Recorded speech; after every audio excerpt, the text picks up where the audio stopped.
তোমার সাথে সাধাসিধে একটা সংসার জমে উঠলে মন্দ হতো না, বলো? যেখানে থাকবে 4 আনা অভিমান, 2 আনা অভিযোগ, 1 আনা ঝগড়া, 3 আনা শাসন আর 6 আনা ভালোবাসা। 16 আনা ভালোবাসার অঙ্গীকার আমি যে দিতে পারবো না তোমায়। শুধু যে ভালোবেসে গিয়ে মনের রাগ ঝগড়ার বাতিক ভুলে যাব, আমি অমন নই মোটেই। চায়ের কাপ পাশাপাশি রাখলে তো টুংটাং শব্দ হয়ই, বলো? ধরো তোমার বাসায় দেরি করে ফেরা, বাজার লিস্টের সবচেয়ে প্রয়োজনীয় জিনিসটা ভুলে যাওয়া, আমার কথার ঝুলি খালি হওয়ার আগেই তোমার ঘুমিয়ে যাওয়া, সকালে 1000 বার ডেকেও তোমার উঠতে দেরি হওয়া। এসবে যদি রাগ দেখিয়ে গাল ফুলিয়ে অভিমান না করি, যদি অভিযোগের সুরে মুখ ঘুরিয়ে নাই বলি তুমি এত ভুলো মনের কেন, তবে সংসারটা যে নুন ছাড়া পান্তার মতো হয়ে যাবে।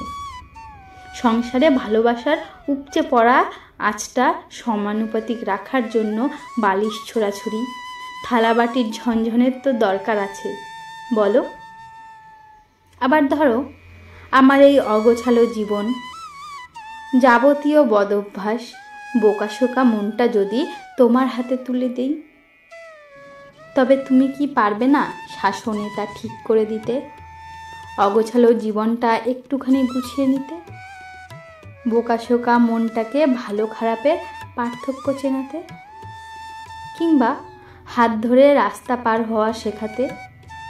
জানো তো, আমি শাসনের মাঝে বেড়ে ওঠা মানুষ, তাই খোঁচা ছাড়া চলে না আমার। সুতরাং আমায় চালিয়ে নেওয়ার দায়িত্বটা তোমাকেই নিতে হবে। রাগ অভিমান শাসন সবই না হয় হলো, কিন্তু ভালোবাসা না, ভালোবাসার হিসেবটা আর কষতে হবে না এখানে।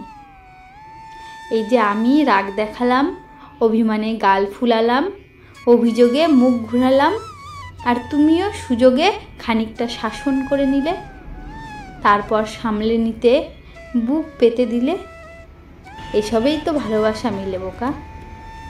পাওয়া যায় শান্তি, হয় 16 আনা প্রেম পুরোপুরি।